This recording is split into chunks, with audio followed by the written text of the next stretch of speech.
Yuk kita lanjut ke soal nomor 10. Massa jenis suatu larutan CH3COOH 5,2 molar adalah 1,04 gram per mililiter. Jika MR-nya adalah 60, konsentrasi larutan ini dinyatakan dalam persen berat asam asetat adalah berapa persen? Oke, jadi ini yang ditanyakan.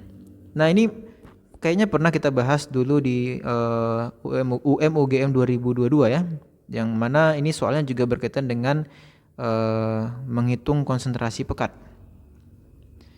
Nah, rumusnya apa?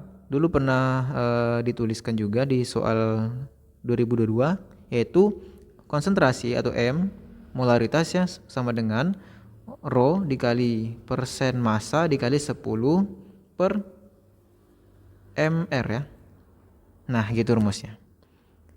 Ini dong rumusnya. Jadi yang ditanyakan apa? Yaitu adalah mencari persen massa dari CH3COOH dalam larutan gitu ya. Nah, tinggal kita pindah ruaskan ya. Molaritas dikali dengan MR dibagi Rho kali 10. Molaritasnya berapa? Nah, di sini sudah tertulis di soal 5,2, kemudian MR-nya sudah ada, kemudian Rho-nya sudah ada densitasnya. Maka molaritas sama dengan apa? 5,2 ya. Dikali MR yaitu 60 dibagi dengan Rho-nya 1,04 lalu dikali dengan 10. Nah, ini tinggal bagi aja. 60 per 10 ya di sini 6. 5,2 per 1,04. Nah, 1,04 dikali 5 ya. Karena kalau 5 berarti 4 kali 5 kan 0 tuh. 20 maksudnya. Nanti jadinya ada ujungnya 2. Maka ini 5 ya. 5 kali 6 berapa? Yaitu 30%. Seperti itu jawaban dari soal nomor 10 ini. Oke teman-teman, jadi itu jawabannya apa? C ya. Oke, silakan kalau ada yang mau ditanyakan. Kita lanjut ke soal nomor 11, yaitu di sini soal sebab akibat ya. Pernyataan kemudian ada sebabnya. Pertama, larutan senyawa elektrovalen bersifat menghantarkan arus listrik. Sebab lelehan senyawa elektrovalen pun bersifat menghantarkan listrik. Oke, kita coba analisis ya. Ini elektrovalen ini sebenarnya sama aja artinya dengan senyawa ion ya atau ionik. Gitu ya. Nah, senyawa ion. Ya, senyawa ion ini kita sudah tahu ya bahwa senyawa ion ini mempunyai sifat menghantarkan arus listrik. Jadi kalau dalam keadaan 3 keadaan kita bikinnya, yaitu padatan, lelehan, sama larutan. Nah, kalau dalam padatan memang dia tidak bisa menghantarkan listrik. Tapi kalau dalam lelehan dia bisa. Kemudian dalam larutan juga bisa. Kenapa? Ya, karena kalau misalnya nih kita contoh ya. Di sini kita kasih contoh misalnya NaCl. NaCl kalau dalam keadaan solid memang tidak bisa menghantarkan arus listrik karena tidak ada muatan positif sama negatif, tidak ada ion gitu ya. Nah, sedangkan kalau dalam keadaan lelehan maka akan ada terbentuk Na+ sama Cl-. Ada muatan di sini ya. Nah, sedangkan dalam larutan apalagi?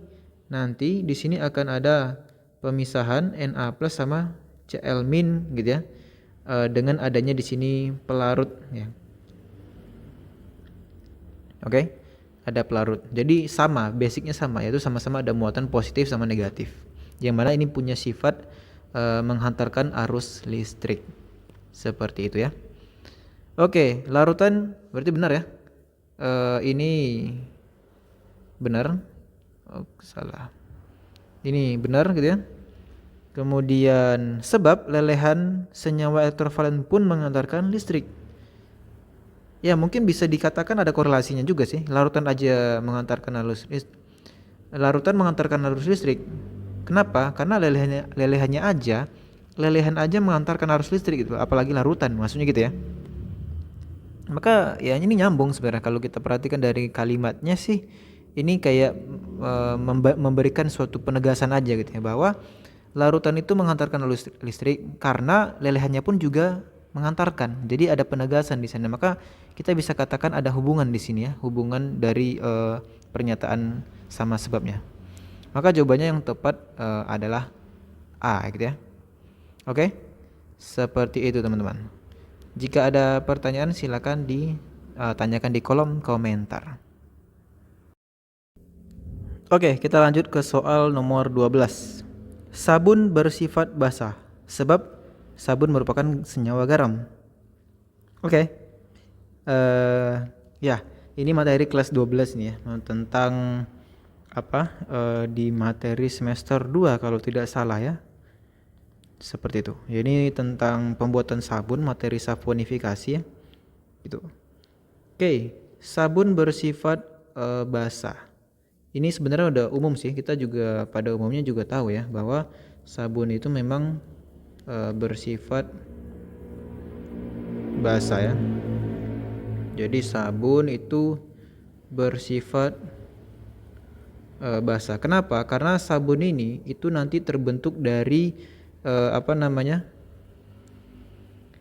reaksi asam lemak dengan NaOH. Nah, yang mana kita tahu ya bahwa NaOH ini merupakan basa kuat sehingga dia akan menghasilkan suatu garam ya, suatu garam basa gitu, suatu garam basa.